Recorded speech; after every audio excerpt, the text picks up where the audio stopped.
नमस्कार। इस पाठ्यक्रम एक्सेस कंट्रोल, ग्रांट एवं रिवोक स्टेटमेंट, डेटाबेस ऑडिटिंग एवं इंक्रिप्शन पार्ट 2 में मैं Anand Tamrakar, assistant professor, Shri Shankaracharya institute of professional management and technology, Raipur, आपका स्वागत करता हूँ। इस व्याख्यान में हम DBMS में एक महत्वपूर्ण विषय वस्तु एक्सेस कंट्रोल, जिसमें ग्रांट एवं रिवोक स्टेटमेंट तथा डेटाबेस ऑडिटिंग एवं इंक्रिप्शन क्या होता है, एक्सेस कंट्रोल का उपयोग क्यों किया जाता है इत्यादि को समझने का प्रयास करेंगे। एवं साथ ही साथ हम अपने लेक्चर में DBMS में डेटाबेस ऑडिटिंग एवं इंक्रिप्शन क्या होता है, इसका प्रमुख उद्देश्य क्या है एवं इसमें प्रमुख गतिविधियां कौन कौन सी होती हैं इत्यादि को समझने का प्रयास करेंगे। सर्वप्रथम हम डेटाबेस ऑडिटिंग का परिचय लेते हैं। डेटाबेस ऑडिटिंग एक महत्वपूर्ण प्रक्रिया है जो डेटाबेस सुरक्षा और प्रबंधन के लिए उपयोग की जाती है। इसका मुख्य उद्देश्य डेटाबेस में होने वाली सभी गतिविधियां जैसे कि रिकॉर्ड रखना और इन गतिविधियों का विश्लेषण करना। इससे हम यह सुनिश्चित करते हैं कि डेटाबेस में वो सभी क्रियाएं वैध और सुरक्षित हों, क्योंकि यह महत्वपूर्ण है कि जब कभी भी हम डेटाबेस में कोई ऑपरेशन परफॉर्म करते हैं तो वह सुरक्षित भी होनी चाहिए और वैलिड भी होना चाहिए, जिसके लिए हम डेटाबेस ऑडिटिंग का उपयोग करते हैं। इसके प्रमुख उद्देश्य में से सर्वप्रथम है हमारी अकाउंटेबिलिटी, जिसे हम जवाबदेही भी कहते हैं। ऑडिटिंग के माध्यम से डेटाबेस में की गई हर गतिविधि का रिकॉर्ड रखा जाता है, जिससे यह स्पष्ट होता है कि किस यूज़र ने कब और क्या उस ऑपरेशन डेटाबेस के साथ में किया है, तथा यह प्रक्रिया उपयोगकर्ताओं को उनकी गतिविधि के लिए जवाबदेही बनाती है। अर्थात यह उन यूज़र के लिए रिस्पॉन्सिबल होते हैं जिन्होंने इस गतिविधियों को किया हुआ है। दूसरा हमारा प्रमुख उद्देश्य है सिक्योरिटी विथ मॉनिटरिंग या फिर सुरक्षा निगरानी। ऑडिटिंग में डेटाबेस में होने वाली समस्त गतिविधियों की निगरानी की जाती है। अगर कोई अनऑथराइज्ड या कुछ संदिग्ध लगने वाली गतिविधि अगर होती है तो उसे हम तुरंत पहचान सकते हैं और आवश्यक कार्रवाई की जा सकती है। तीसरा प्रमुख उद्देश्य है कंप्लायंस अर्थात अनुपालन। विभिन्न कानूनी और नियामक मानकों का पालन करना महत्वपूर्ण होता है। हम यह सुनिश्चित करते हैं ऑडिटिंग के माध्यम से कि डेटाबेस के अंतर्गत होने वाली समस्त गतिविधियां उन दिए गए मानकों के अनुसार ही हो रही है, जिसे क्रिएशन के टाइम पे डिफाइन किया जाता है। यह प्रक्रिया नियामक जांचों में भी सहायता करती है। डेटा की अखंडता, जिसे हम डेटा इंटीग्रिटी भी कहते हैं, इस उद्देश्य के अंतर्गत ऑडिटिंग यह सुनिश्चित करता है कि डेटाबेस में कोई भी अनऑथराइज्ड परिवर्तन नहीं किया गया हो या वह इनवैलिड ना हो, जिससे हम डेटा की गुणवत्ता और विश्वसनीयता बनी रहती है। इससे हम ऐसा भी समझ सकते हैं कि अगर किसी डेटाबेस में कोई परिवर्तन किया हो ऑपरेशन में, तो वो हमें मालूम होना चाहिए और यह भी पता लगना चाहिए कि यह परिवर्तन किसने किया है, क्योंकि डेटाबेस का सबसे प्रमुख गुण यह होता है कि उसके अंतर्गत रिकॉर्ड जिसको हम संग्रहित करके रखते हैं वह वैलिड होना चाहिए और उसकी विश्वसनीयता हमेशा बनी रहनी चाहिए। यह प्रमुख कार्य हमारे ऑडिटिंग का होता है। अब हम देखेंगे कि डेटाबेस ऑडिटिंग का परफॉर्मेंस और उसके यूजेस कैसे होते हैं। इसका उपयोग या यूजेस हम डेटा की अखंडता, जिसे डेटा इंटीग्रिटी कहते हैं, ऑडिटिंग डेटा की उपयोगिता और प्रदर्शन का विश्लेषण करने में भी मदद करती है। इससे डेटाबेस की गतिविधियां को हम बेहतर ढंग से समझ सकते हैं और उसमें जो कमियां रहेंगी या उसके प्रदर्शन में सुधार को किया जा सकता है। यह डेटा इंटीग्रिटी एक बहुत ही इम्पॉर्टेंट कंसेप्ट है। इसके तहत हम डेटा को इंटीग्रेट करते हैं और उसमें होने वाली परेशानियों को भी समझ सकते हैं। अब हम देखते हैं कि ऑडिटिंग के कौन कौन से लाभ हमें मिलते हैं। सबसे पहला लाभ है हमको सुरक्षा बढ़ाना। ऑडिटिंग में जितनी भी गतिविधियां, जैसे कि उसमें जो ऑपरेशंस हम परफॉर्म करते हैं, हम उनको पहचान सकते हैं और उस पर क्या प्रतिक्रिया संभव है वो जान सकते हैं। साथ ही साथ इसमें अनऑथराइज्ड यूज़र या अनऑथराइज्ड ऑपरेशन होने वाले को भी हम जल्दी से पहचान सकते हैं। दूसरा, जवाबदेही। उपयोगकर्ता जो हमारे यूज़र्स होते हैं, उनकी गतिविधियों का स्पष्ट रिकॉर्ड होने से हम उनकी जवाबदेही को सुनिश्चित कर सकते हैं। तीसरा महत्वपूर्ण हमारे लाभ हैं डेटा की सुरक्षा। यह डेटा की सुरक्षा हमें अनाधिकृत गतिविधियों को रोकने और डेटा की यूनिकनेस को बनाए रखने में हमारी मदद करता है। इसी प्रकार चौथा हमारा प्रमुख लाभ रेगुलेटरी कंप्लायंस, जिसको हम नियामक अनुपालन भी कहते हैं। इसके माध्यम से हम ये सुनिश्चित करते हैं कि डेटाबेस संचालन नियामक आवश्यकताओं के अनुसार हो रहा है या नहीं हो रहा है। अब हम आगे देखते हैं कि कुछ और महत्वपूर्ण गतिविधियाँ, जैसे कि कार्रवाइयों के लिए जवाबदेही सक्षम करना। कार्यवाही का मतलब ये है कि हम उसमें जिन ऑपरेशन को परफॉर्म करना चाहते हैं, उसमें जो यूज़र होते हैं जिसके अंडर में वो गतिविधियाँ चल रही हैं, वह उसको समझ सकता है और उस ऑपरेशन को कार्रवाई करने के लिए सक्षम रहता है। इसमें किसी विशेष स्कीमा या टेबल, जिसे तालिका भी कहते हैं, या रो, जिसे हम पंक्ति भी कहते हैं, में होने वाली अलग अलग कार्रवाइयाँ या विशिष्ट सामग्री को प्रभावित करने वाली कार्रवाइयाँ शामिल होती हैं। उपयोगकर्ता अर्थात यूज़र, उसमें जैसे कुछ अनाधिकृत गतिविधियों को करने वाले यूज़र्स, जैसे सच एज स्टूडेंट्स, को उनके कार्यों के लिए जिम्मेदार ठहराकर अनुचित कार्रवाइयों से रोकना हमारा मुख्य उद्देश्य रहता है ऑडिटिंग के माध्यम से। साथ ही साथ हम उस ऑपरेशन में होने वाली कुछ संदिग्ध गतिविधियों को भी जांच सकते हैं। उदाहरण के तौर पर, यदि कोई उपयोगकर्ता तालिकाओं अर्थात टेबल में डेटा को हटा रहा है, तो यह एक सुरक्षा एडमिनिस्ट्रेटर डेटाबेस के सभी कनेक्शनों और सभी सफल और असफल रोज़ को हटाने की गतिविधियों का भी ऑडिट करने का निर्णय ले सकता है।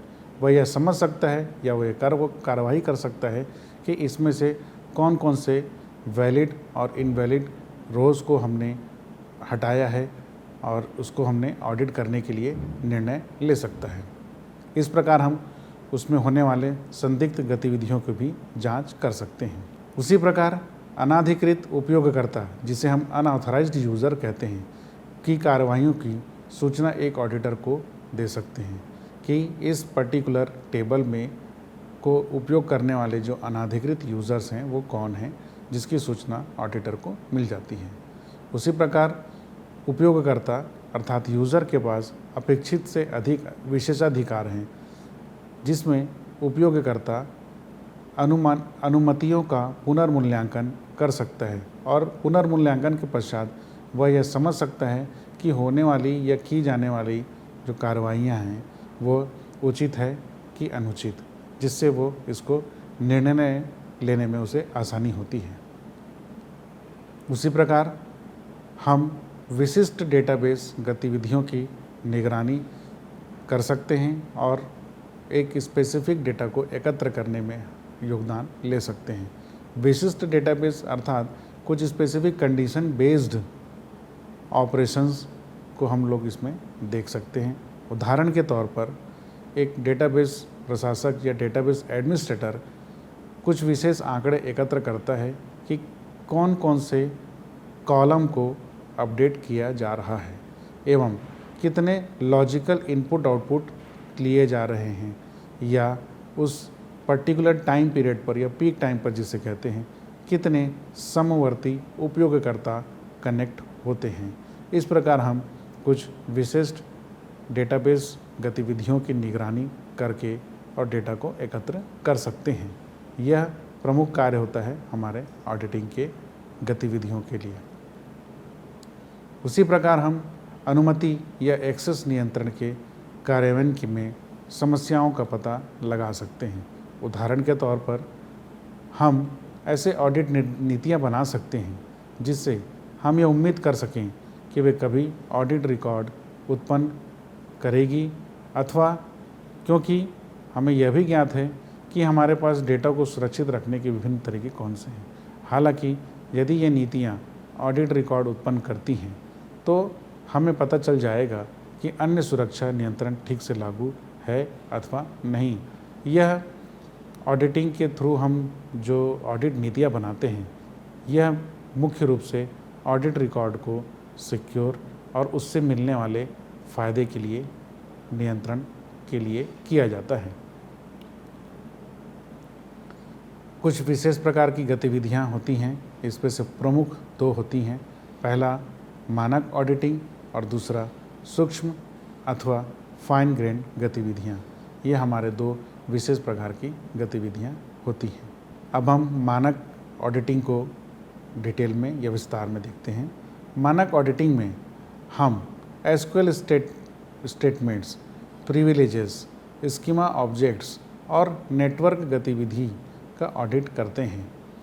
यदि हम चाहें तो इस मानक ऑडिटिंग को ऑडिट एसक्यूएल स्टेटमेंट का उपयोग करके कॉन्फ़िगर करते हैं और इस कॉन्फ़िगरेशन को हटाने के लिए नो ऑडिट का उपयोग करते हैं। यह सभी एडमिनिस्ट्रेटिव कमांड्स होते हैं जिसके माध्यम से ऑडिट की गतिविधियां स्टैंडर्ड ऑडिटिंग के लिए उपयोग की जाती हैं। यदि हम चाहें तो ऑडिट रिकॉर्ड्स को या तो डेटाबेस ऑडिट ट्रेल में या ऑपरेटिंग सिस्टम ऑडिट फाइल में लिख सकते हैं। यह हमारे आवश्यकता के ऊपर निर्भर करता है। उसी प्रकार सूक्ष्म फाइन ग्रेन गतिविधियां में मुख्य रूप से फाइन ग्रेन ऑडिटिंग हमको ऐसी नीतियां बनाने की सुविधा देता है जो यह परिभाषित करती है कि ऑडिट होने के लिए कौन कौन सी विशिष्ट परिस्थितियां पूरी होनी चाहिए। दूसरा, यह हमको कंटेंट के आधार पर डेटा एक्सेस की निगरानी करने की सुविधाएं देती हैं। यह एसक्यूएल क्वेरीज़ की इंसर्ट, अपडेट और डिलीट जैसे ऑपरेशंस के सूक्ष्म ऑडिटिंग की सुविधा हमको प्रदान करता है। आप देख सकते हैं कि ये एक चार्ट बना है जिसके माध्यम से हम ऑडिटिंग की गतिविधियों को समझा सकते हैं। आप लेफ़्ट साइड से देखिएगा जिसमें डेटाबेस यूज़र्स, एप्लीकेशन यूज़र्स जो किसी न किसी स्टैंडर्ड ऑडिट के लिए जा रहे हैं, जहां पर हम ऑडिट करते हैं कॉन्फ़िगरेशन स्टेटमेंट, कॉन्फ़िगर स्टेटमेंट को ऑडिट करेंगे। फिर ये ऑडिट वाले रिकॉर्ड sys.aud टेबल में स्टोर होते हैं। ऑडिट के अलग अलग लेवल्स होते हैं। इसमें एक लेवल होता है हमारा स्टेटमेंट्स लेवल, जिसमें हम क्रिएट स्टेटमेंट जिसके माध्यम से टेबल क्रिएशन होता है, truncate table, comment on table and delete from table जैसे स्टेटमेंट का उपयोग कर सकते हैं।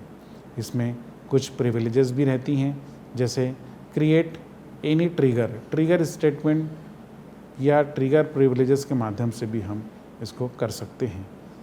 उसके पश्चात एक आप देख रहे हैं स्कीमा ऑब्जेक्ट्स। ये स्कीमा ऑब्जेक्ट हमें उस समय उपयोग करना होता है जब किसी स्पेसिफिक ऑब्जेक्ट में कुछ परिवर्तन करना हो, जैसे अल्टर कमांड के माध्यम से हम करते हैं। तो alter table on the EMP एक टेबल का नेम है जो किसी न किसी ऑब्जेक्ट के तरीके से वह उपयोग में ली जाती है। उसी प्रकार हम देखते हैं एप्लीकेशंस यूज़र्स के लिए फाइन ग्रेन उपयोग किया गया है, जहां पर हम कुछ पॉलिसीज़ को डिफ़ाइन करते हैं जो कि किसी न किसी स्पेसिफिक कंडीशंस पर आधारित होते हैं। ये स्पेसिफिक कंडीशन के लिए ऑडिटिंग की कुछ क्वेरीज़ होती हैं जिसमें हम DML ऑपरेशन, इंसर्ट, अपडेट एवं डिलीट ऑपरेशंस के लिए परफॉर्म करते हैं, जिसमें कुछ विशेष प्रकार के एक्शन होते हैं। जैसे कि सपोज़ हमें अगर accessing a table between 9 PM and 6 AM किसी स्पेसिफिक डे पर हमें अगर करना हो तो हम यह एक्शन को इन क्वेरीज़ के थ्रू परफॉर्म कर सकते हैं। साथ ही साथ जैसे सपोज़ करिए एक IP एड्रेस हमारे को देखना है कि कौन से आउटसाइडर से नेटवर्क से आया हुआ है, तो हम उसको भी जान सकते हैं या पहचान सकते हैं। साथ ही अगर हमें ऐसी आवश्यकता हो जिसमें कुछ टेबल में कॉलम के रिकॉर्ड को मॉडिफाई करना हो या अपडेट करना हो तो हम मॉडिफाई कमांड के माध्यम से भी कुछ कॉलम को चेंज या परिवर्तन कर सकते हैं। इनकी सारी इन्फॉर्मेशंस हमको sys.fga_log$ टेबल्स में मिलती हैं, जो कि एक non.sys यूज़र्स के अंडर पाए जाते हैं। अब हम देखते हैं authorisation to perform audit. Audit करने के लिए हमारे पास क्या प्राधिकरण होते हैं। प्राधिकरण, जिसे हम ऑथराइजेशन कहते हैं, इसका मतलब या तात्पर्य यह है कि किसी उपयोगकर्ता को डेटाबेस के भीतर विशिष्ट कार्य करने के लिए क्या अनुमति और विशेषाधिकार प्राप्त हैं। जैसे कि ऑडिट करना। जब डेटाबेस में ऑडिटिंग की बात आती है तो कुछ विशेष अधिकारों की आवश्यकता होती है, जो इस बात पर भी निर्भर करते हैं कि हमें क्या ऑडिट किया जाना है और कहाँ किया जाना है। उसी कड़ी में हम समझते हैं कि हमें अगर अपने स्वयं के स्कीमा में ऑब्जेक्ट्स का ऑडिट करना हो, जब कोई उपयोगकर्ता अर्थात यूज़र अपने द्वारा क्रिएट किए गए स्कीमा में ऑब्जेक्ट्स का ऑडिट कर सकता है। यह ऑडिट एसक्यूएल स्टेटमेंट का उपयोग करने के पश्चात कर सकते हैं। यह ऑडिट कॉन्फ़िगरेशन को पूर्ववत अगर मुझे वापस की स्थिति में रखनी हो तो अंडू करने के लिए हम उपयोगकर्ता नो ऑडिट स्टेटमेंट का उपयोग कर सकते हैं। उसी प्रकार उपयोगकर्ता अर्थात यूज़र अपने स्कीमा के लिए ऑडिट विकल्प भी सेट कर सकता है। वह चाहे ऑडिट अंडरस्कोर ट्रेल पैरामीटर की सेटिंग जिस भी प्रकार से प्रदान की गई हो, हम इसको अपना विकल्प सेट कर सकते हैं। इस कार्य को करने के लिए किसी अतिरिक्त विशेषाधिकार की आवश्यकता नहीं होती, जैसे यूज़र को अलग से ग्रांट ऑडिट अनुमति की आवश्यकता नहीं है। अगली कड़ी में हम यह देखते हैं कि किसी अदर यूज़र के स्कीमा में ऑब्जेक्ट्स का अगर हमें ऑडिट करना हो, जो यूज़र के पास ऑडिट एनी सिस्टम का विशेषाधिकार होना आवश्यक है। इस विशेषाधिकार के माध्यम से वह अन्य यूज़र के स्कीमा या ऑब्जेक्ट का ऑडिट कर सकता है। यह विशेषाधिकार उपयोगकर्ता को अपने स्कीमा के बाहर ऑब्जेक्ट्स की निगरानी और लॉगिंग करने की अनुमति प्रदान करता है। उसी प्रकार हमारा दूसरा होता है सिस्टम विशेषाधिकारों का ऑडिट करना। यदि यूज़र को सिस्टम विशेषाधिकारों का ऑडिट करना है, उदाहरण के तौर पर उच्च स्तरीय अनुमतियाँ जो पूरे डेटाबेस को प्रभावित करती है, तो उन्हें हम ऑडिट सिस्टम विशेषाधिकार प्राप्त होना चाहिए। यह विशेषाधिकार डेटाबेस पर एक पूर्ण रूपेण या व्यापक प्रभाव डालने वाली गतिविधियों जैसे यूज़र्स को क्रिएट करना, सिस्टम को कॉन्फ़िगरेशन को बदलना आदि के ऑडिट के लिए आवश्यक होता है। तब हम सिस्टम विशेषाधिकार का ऑडिट कर सकते हैं। जैसे कि हम देख रहे हैं SysDBA विशेषाधिकार और ऑडिटिंग।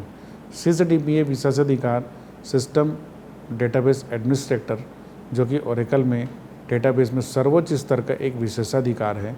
इसके माध्यम से हम किसी यूज़र के पासवर्ड को भी बदल सकते हैं और उसमें निहित होने वाले टेबल्स, व्यूज़, सिनोनिम आदि इत्यादि को भी क्रिएट कर सकते हैं, विजुलाइज कर सकते हैं और पासवर्ड को बदल भी सकते हैं। यदि 07_ डायरेक्टरी_ एक्सेसिबिलिटी इनिशियलाइजेशन पैरामीटर को, जो कि डिफ़ॉल्ट सेटिंग है, अगर वो फॉल्स है पर सेट किया गया है, तो केवल वे उपयोगकर्ता जिनके पास SysDBA विशेषाधिकार है वे sys.aud$ और sys.fga_log$ टेबल में ऑडिट डेटा पर DML की अन्य क्रियाएं कर सकते हैं। अब हम देखते हैं SysDBA के विशेषाधिकार के तहत कुछ टेबल जिसे हम ऑडिट लॉग्स को संग्रहित करते हैं और उन तक पहुंच को अत्यधिक कहना चाहिए कंस्ट्रेंट में निहित किया जा सकता है, जिसे हम प्रतिबंधित भी किया जाते हैं, ताकि हमारे ऑडिट डेटा की यूनिकनेस और उसकी सिक्योरिटी सुनिश्चित हो सके। उसी प्रकार यदि ऑडिटिंग को अक्षम किया गया है और यदि उसे फिर से सक्षम किया गया, तो ओरेकल डेटाबेस स्वचालित रूप से उन ऑडिटिंग गतिविधियों को रिकॉर्ड करेगा जो पहले से सेट की गई रही होगी। इससे यह सुनिश्चित होता है कि एक बार ऑडिटिंग को दोबारा से चालू करने पर कोई भी पूर्व कॉन्फ़िगरेशन प्रभावी रहता है और ऑडिटिंग बिना किसी रुकावट के पुनः शुरुआत या शुरू हो जाती है। अब हम समझते हैं कि DBMS में ऑडिट ट्रेल क्या होते हैं। डेटाबेस प्रबंधन प्रणाली अर्थात DBMS में ऑडिट ट्रेल एक क्रोनिकलॉजी, जिसे हम कालानुक्रमिक रिकॉर्ड है, जो सभी डेटाबेस लेन देन को दर्ज करता है, जिसमें जोड़ना, अपडेट करना और डिलीट करना जैसे ऑपरेशन शामिल हैं। यह ट्रेल संशोधित डेटा के पुराने और नए मानों के साथ साथ मेटा डेटा, जैसे कि परिवर्तन के लिए रिस्पॉन्सिबल होने वाले यूज़र्स या एप्लीकेशंस, परिवर्तन की तिथि और समय तथा परिवर्तन के किसी भी प्रकार जैसे ऐड करना, अपडेट करना और रिमूव करना या हटाना को भी यह कैप्चर करता है।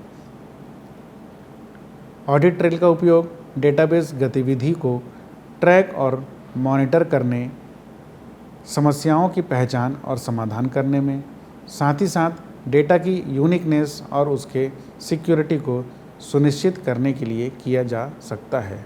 उदाहरण के तौर पर, यदि एक यूज़र गलती से महत्वपूर्ण कोई इम्पॉर्टेंट डेटा को डेटाबेस से डिलीट कर देता है, तो ऑडिट ट्रेल का उपयोग जिम्मेदार या रिस्पॉन्सिबल यूज़र की पहचान करने और हटा दिए गए डेटा को पुनः प्राप्त करने के लिए किया जा सकता है। इस प्रकार हम DBMS में ऑडिट ट्रेल का उपयोग कर सकते हैं।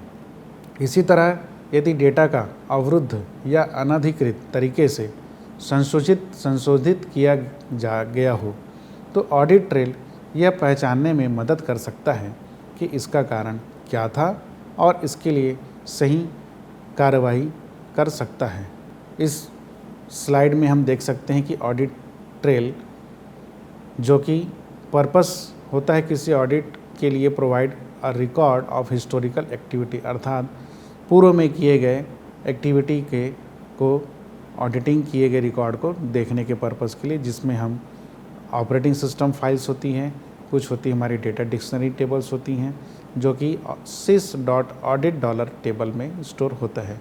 इसके तहत operating system login user name, session identifier, terminal identifier और स्कीमा के नेम, ऑब्जेक्ट जिसके थ्रू हम उसे एक्सेस कर रहे हैं, ऑपरेशन परफॉर्म्ड और अटेम्प्टेड, हमने कौन से ऑपरेशन इसमें परफॉर्म किए गए हैं,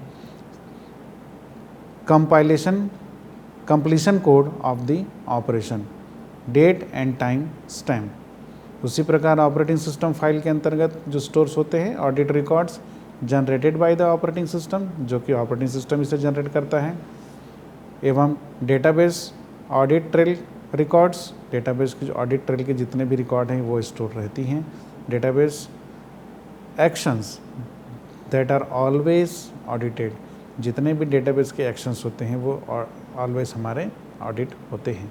यह रिकॉर्ड फॉर एडमिनिस्ट्रेटिव पर्पस के लिए जो यूज़र्स होते हैं वो SYS के नाम से पहचाने जाते हैं, जो ऑपरेटिंग सिस्टम फाइल में स्टोर होते हैं। अब हम समझते हैं कि इसमें जो इनेबल ऑडिट से क्या तात्पर्य होता है। इनेबल ऑडिट एक SQL कमांड है जिसका उपयोग डेटाबेस में ऑडिटिंग को इनेबल करने के लिए किया जाता है। जब हम इस कमांड को एग्जीक्यूट करते हैं तो डेटाबेस ऑडिटिंग लॉगिंग को सक्रिय कर देता है, जिससे सभी प्रकार के ट्रांजैक्शन, जिसे हम लेन देन कहते हैं, और यूज़र्स गतिविधियां रिकॉर्ड की जा सकती है इनेबल ऑडिट के माध्यम से। यह कमांड विशेष रूप से उन परिस्थितियों में महत्वपूर्ण है जहां हमको डेटा की सुरक्षा, निगरानी और उसके अनुपालन की आवश्यकता होती है। ऑडिटिंग को सक्षम करने से हम निम्नलिखित चीज़ें कर सकते हैं, जैसे कि पहला, डेटा एक्सेस और उसमें होने वाले परिवर्तनों की निगरानी। यह सुनिश्चित करता है कि डेटा एक्सेस और संशोधन गतिविधियाँ लॉग की जाए, जिससे हम ये जान सकते हैं कि कौन, कब और क्या परिवर्तन उस टेबल में या डेटाबेस में कर रहा है। सिक्योरिटी, ऑडिट ट्रेल का उपयोग यह ट्रैक करने में मदद करता है कि किसी भी अनाधिकृत गतिविधियों को तुरंत पहचाना जा सके और प्रतिक्रिया उसके ऊपर कमेंट देकर दिया जा सके। साथ ही साथ संगतता और अनुपालन, कई नियामक, मानक और अनुपालन आवश्यकताओं के लिए ऑडिटिंग की आवश्यकता होती है। इस कमांड को सक्षम करने से हम इन मानक का पालन कर सकते हैं, जैसे कि उदाहरण के तौर पर यदि हम ओरेकल डेटाबेस में ऑडिटिंग को सक्षम करना चाहते हैं तो हम निम्नलिखित एसक्यूएल कमांड को उपयोग करेंगे। ऑडिट ऑल बाय यूजर्स, यह कमांड सभी उपयोगकर्ता गतिविधियों की ऑडिटिंग को सक्षम कर देती है। उसी प्रकार ऑडिट ऑप्शन से हम क्या समझते हैं? ऑडिट ऑप्शन यह भी एक एसक्यूएल का कमांड का हिस्सा है, जिसका उपयोग डेटाबेस में विशिष्ट ऑडिट विकल्पों को सक्षम करने के लिए किया जाता है। इसका मतलब हम यह तय कर सकते हैं कि कौन कौन सी गतिविधियां ऑडिट की जाए। इसी प्रकार जब हम ऑडिट ऑप्शन का उपयोग करते हैं तो हम निम्नलिखित कार्य कर सकते हैं, जिसमें प्रमुख रूप से विशिष्ट गतिविधियों की निगरानी, सुरक्षा और अनुपालन तथा साथ ही साथ लॉगिन को अनुकूलित कर सकते हैं। इस तीनों ऑपरेशन को हम ऑडिट ऑप्शन का उपयोग करके समझ सकते हैं। इसमें कुछ ऑपरेशन जैसे इंसर्शन, अपडेशन, डिलीशन का ऑडिट किया जाना हो। सुरक्षा और अनुपालन के तहत ऑडिट विकल्पों को सक्षम करने से हम विशेष सुरक्षा और अनुपालन आवश्यकताओं को भी पूरा कर सकते हैं। उसी प्रकार लॉगिन को अनुकूलित करने के लिए हम ये निर्धारित कर सकते हैं कि कौन कौन से यूज़र्स और गतिविधियाँ डेटाबेस ऑपरेशंस को ट्रैक करना है, यह हम इसको एग्जीक्यूट करके या उसके ट्रैकिंग के लिए उपयोग में ला सकते हैं, जिससे लॉगिंग को अधिक अनुकूलित किया जा सके। उदाहरण के तौर पर यदि हम ओरेकल डेटाबेस में कुछ विशिष्ट ऑप्शंस को ऑडिट करना चाहते हैं तो हम दिए गए एसक्यूएल कमांड का उपयोग करेंगे, जिसमें audit select insert on table name that is employees. इस कमांड का मतलब यह है कि हम एम्प्लॉयज़ टेबल पर किए गए सेलेक्ट और इंसर्ट ऑपरेशन को ऑडिट कर सकते हैं। इस तरह ऑडिट ऑप्शन आपको यह नियंत्रित करने की सुविधा देता है कि कौन कौन सी गतिविधियाँ की निगरानी की जानी है और आपको डेटा सुरक्षा को और बेहतर प्रतिबंधित करने में मदद कर सकते हैं। ऑडिट ऑप्शन के दो प्रमुख प्रकार हैं, ऑडिट ऑप्शन बाय सेशन एवं ऑडिट ऑप्शन बाय एक्सेस। ये दोनों विभिन्न ऑडिटिंग मोड्स हैं। इनका उपयोग डेटाबेस में ऑडिटिंग को नियंत्रित करने के लिए किया जाता है। इन दोनों में मुख्य अंतर यह होता है कि ये ऑडिटिंग को कितनी बार ट्रैक कर सकते हैं। जैसे कि ऑडिट ऑप्शन बाय सेशन में जब हम बाय सेशन मोड का उपयोग करते हैं तो ऑडिटिंग केवल एक सेशन अर्थात सत्र की शुरुआत में चालू होती है और उस सत्र के अंत तक सभी गतिविधियों को ट्रैक करती है, जिसकी प्रक्रिया के तहत एक बार जब सत्र शुरू होता है और ऑडिटिंग को सक्षम किया जा सकता है तो पूरे सत्र के दौरान किए गए सभी ऑपरेशन जैसे सेलेक्ट, इंसर्ट, अपडेट को ऑडिट किए जाएंगे। सत्र समाप्त होने पर ऑडिटिंग अपने आप स्वतः बंद हो जाती है। उदाहरण के तौर पर audit select on employees bye session, उपरोक्त कमांड से हम एम्प्लॉयज़ टेबल पर सेलेक्ट ऑपरेशन के लिए ऑडिटिंग उस सत्र के दौरान ट्रैक की जाएगी जिसमें यह ऑपरेशन किया गया है। अब हम देखते हैं बाय एक्सेस मोड का उपयोग करते हैं तो ऑडिटिंग प्रत्येक व्यक्तिगत एक्सेस को ट्रैक करती है, ऑपरेशंस को ट्रैक करती है, चाहे वो किसी भी सत्र के दौरान किया गया हो। यह प्रक्रिया बार बार जब हमें विशेष ऑपरेशन के लिए किया जाता है या उसे रिकॉर्ड करता है, इससे यह सुनिश्चित होता है कि हर बार जब ऑपरेशन किया जाएगा वह ऑडिट लॉग में दर्ज होगा। उदाहरण के तौर पर audit select on employees bye access, इस कमांड का मतलब यह है कि एम्प्लॉयज़ टेबल पर सेलेक्ट ऑपरेशन को हर बार जब किया जाएगा तब उससे ऑडिट किया जाएगा। चाहे वो किसी भी सत्र में किया गया हो। अब इस स्लाइड जिसमें हम सारांश प्रस्तुत कर रहे हैं बाई सेशन और बाई एक्सेस के लिए, यह एक सत्र के दौरान सभी गतिविधियों को ट्रैक करता है और सत्र समाप्त होने पर ऑडिटिंग समाप्त हो जाती है। यह बाई सेशन का सारांश है। उसी प्रकार प्रत्येक ऑपरेशन को व्यक्तिगत रूप से ट्रैक करता है, चाहे वो किसी भी सत्र में किया गया हो। यह बाई एक्सेस का सारांश है। डेटाबेस ऑडिटिंग के कुछ प्रकार, जिसमें प्रथम है हमारा ऑब्जेक्ट लेवल ऑडिटिंग। यह विशिष्ट डेटाबेस ऑब्जेक्ट जैसे टेबल, व्यूज़, स्टोर्ड प्रोसीजर पर की गई गतिविधियों पर निगरानी करने के काम आती है। उदाहरण के तौर पर एक टेबल जिसका नाम एम्प्लॉय है पर किए गए सभी इंसर्ट, अपडेट और डिलीट ऑपरेशन की ऑडिटिंग हमें करनी है, जो कि ऑब्जेक्ट लेवल ऑडिटिंग के अंतर्गत हम इसको देख सकते हैं। सेकंड हमारा स्टेटमेंट लेवल ऑडिटिंग। यह स्टेटमेंट लेवल ऑडिटिंग जैसे सेलेक्ट, इंसर्ट, अपडेट एवं डिलीट की निगरानी करता है और यह बिना यह देखे कि वह कौन से डेटाबेस ऑब्जेक्ट्स पर लागू हो रहे हैं। ये स्टेटमेंट्स लेवल के ऑडिटिंग के काम होते हैं। उदाहरण के तौर पर किसी भी सत्र पर चलाए गए सभी सेलेक्ट स्टेटमेंट की ऑडिटिंग किया जाना। उसी प्रकार हमारा तीसरा प्रकार है यूज़र लेवल ऑडिटिंग। यह व्यक्तिगत यूज़र्स के उपयोगकर्ताओं की गतिविधियों की निगरानी करने के लिए उपयोग किया जाता है। ये इसमें हम यह देखते हैं कि कौन सा यूज़र कौन से ऑपरेशन कर रहा है। उदाहरण के तौर पर हर उपयोगकर्ता द्वारा की गई इंसर्ट, अपडेट और डिलीट गतिविधियों की ऑडिटिंग करता है। उसके पश्चात हमारा है सिस्टम लेवल ऑडिटिंग। यह डेटाबेस के सिस्टम लेवल ऑपरेशन और सेटिंग की निगरानी करता है। इसमें सिस्टम की संपूर्ण गतिविधियों और इनको प्रदर्शन को ट्रैक किया जा सकता है। फिर तत्पश्चात हम डेटा लेवल ऑडिटिंग देखेंगे। डेटा के स्तर पर की गई परिवर्तन की निगरानी करता है, जिसमें डेटा की वैधता और अखंडता की जांच होती है। परिवर्तन ऑडिटिंग डेटाबेस में किए गए परिवर्तन की निगरानी करता है। यह रिकॉर्ड करता है कि डेटा कब और कैसे बदला गया हो, जिसमें उदाहरण के लिए रिकॉर्ड के संशोधित होने की तारीख और समय की ट्रैकिंग। फिर इसी प्रकार रिसोर्स लेवल ऑडिटिंग, जिसका उपयोग डेटाबेस के संसाधनों जैसे CPU, मेमोरी का उपयोग और प्रदर्शन की निगरानी के लिए होता है। अब हमारा अगला मुख्य विषय वस्तु है डेटाबेस इनक्रिप्शन। यह डेटाबेस इनक्रिप्शन एक सुरक्षा के उपाय हैं, जिसका उद्देश्य डेटाबेस में संग्रहित डेटा को अवांछित एक्सेस और डेटा चोरी या लॉस होने से बचाना है। यह प्रक्रिया डेटा को ऐसे रूप में बदल देती है जिसे केवल अधिकृत उपयोगकर्ता ही पढ़ सके या समझ सके। हम इसको कुछ पहलुओं को विस्तार में जानकारी दिए हैं। सबसे प्रथम देखेंगे कि डेटाबेस प्रबंधन में एन्क्रिप्शन क्या काम करता है। यह एक ऐसी प्रक्रिया है जिसमें डेटा को एक एन्क्रिप्शन एल्गोरिदम के माध्यम से हम समझने योग्य स्वरूप में बदल गया है।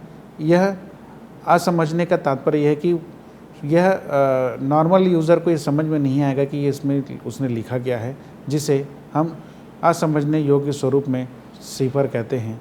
केवल वही व्यक्ति या सिस्टम जो डिक्रिप्शन कीवर्ड को जानता है वही इस डेटा को पढ़ सकता है, अदरवाइज़ कोई दूसरा यूज़र इसको समझ या पढ़ नहीं पाएगा। यह दो प्रकार के होते हैं।